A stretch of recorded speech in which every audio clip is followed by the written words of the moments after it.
We love our grand strategy games on this channel, and if there's one time period that we might hold just a little bit closer to our hearts than the rest, I'm pretty sure it's the medieval one. As such, what I'm about to show you today is a game that I've fallen in love with over the past year, exactly because it combines three things that I love: a grand medieval era campaign that spans centuries and continents, deep mechanics like diplomacy, trade and population management, with events like Crusades and Jihads, and the possibility to play battles in the campaign on actual battlefields through semi-seamless combination of a second game, Field of Glory Medieval.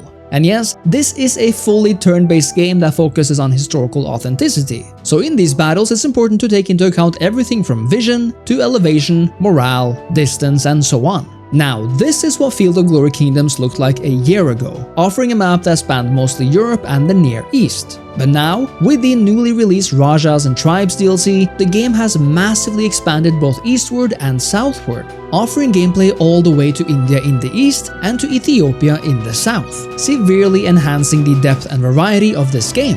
And thanks to partnering with publisher Slytherin, I'm able to bring you this showcase of what's actually going on here, and show you why you should consider checking this out. Now, I would not show you this if I didn't like it. In fact, that was a prerequisite for this video. And with that, let's jump right in.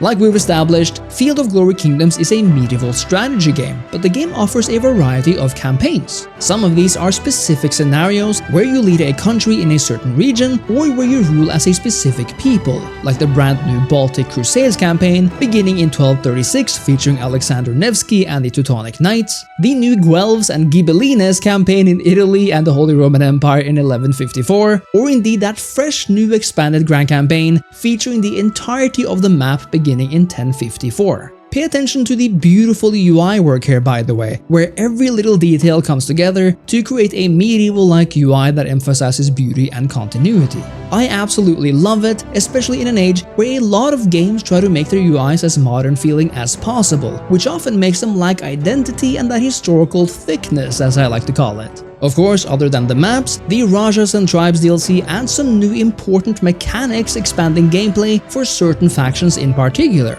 including the new states in India, nomadic states in Eurasia, and even the kingdoms in Ethiopia. Now, one of the vital mechanics in Field of Glory Kingdoms surrounds legacy points, essentially the victory point system which determines who wins the game once everything is said and done.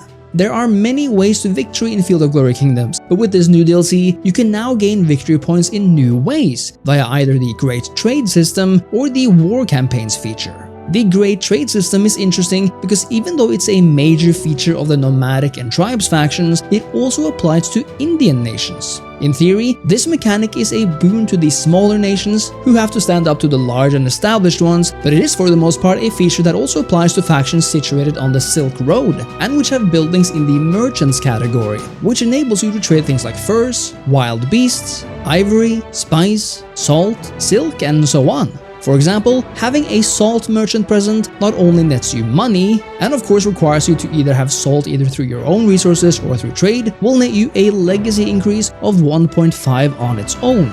In other words, if you have several of these resources, like a wild beast merchant as well, you can quickly increase your legacy point count, even though you're not some massive powerful empire. Although that of course helps as well.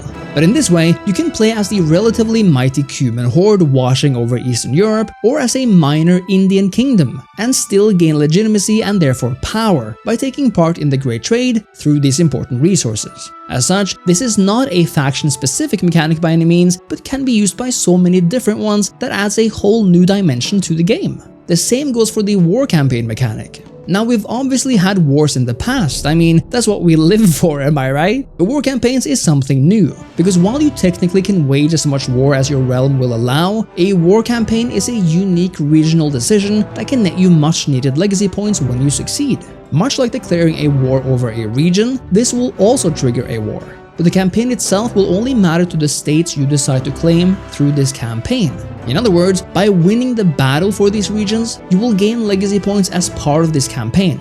Remember though, that while wars can last as long as you can wage them, a war campaign only lasts for a set amount of turns, and the longer they go on, the fewer legacy points you get. In other words, it's important to know when to launch a war campaign, and to be fairly certain that you can occupy the specific regions as soon as possible in order to maximize your gains here. In order to take the cities for yourself, however, you're going to have to actually win the war and negotiate a peace deal. But you know, what I actually find extremely refreshing about the diplomacy system in Field of Glory Kingdoms is that it does two things. It very clearly gives you a good overview over the values of a deal, say how much a deal will cost you in terms of war score, and how much that value stands in relation to your total war score. But importantly, factions in this game do not just accept or decline your offers before you've even sent them like it works in Paradox games. In fact, here, it's based on a percentage chance, meaning that you have a chance for your partner accepting your offer over the next turns. I think this has the opportunity to make things a lot more fun and unpredictable in a way, because even though they might not want to accept defeat based on a bunch of values, they also might find that it is the best course of action either way. And this kind of unpredictability is honestly refreshing in a genre where everything tends to be either based on a static yes or no binary.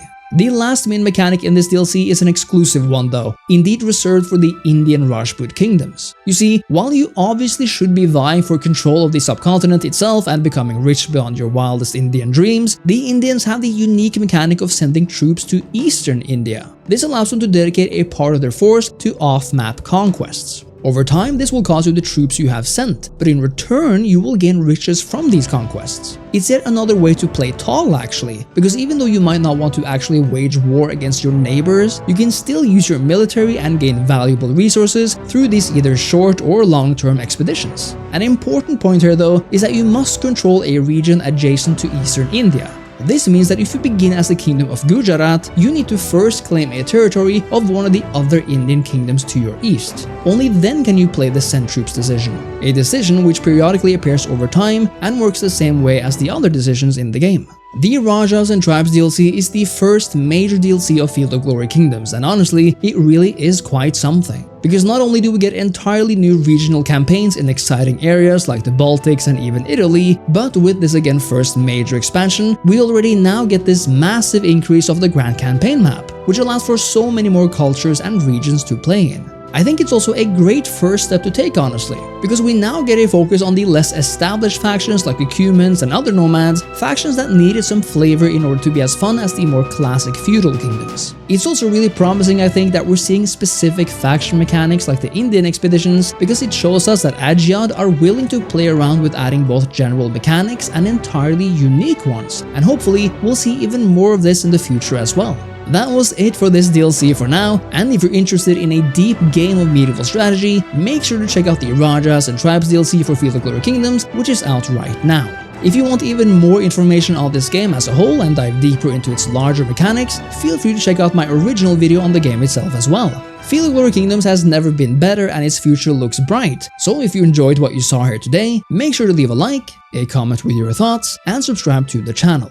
Thank you so much for watching, thank you so much to Slytherin for sponsoring this video, and I'll see you next time. Cheers!